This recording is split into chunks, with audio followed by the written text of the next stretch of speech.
உங்க பிரசன்னத்தில் சீரகில்லாமல் பறக்கிறேன்.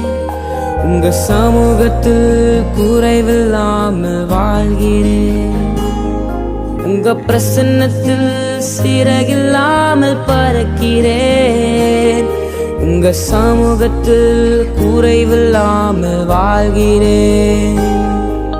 என் தஞ்சமானீரே, என் கோட்டை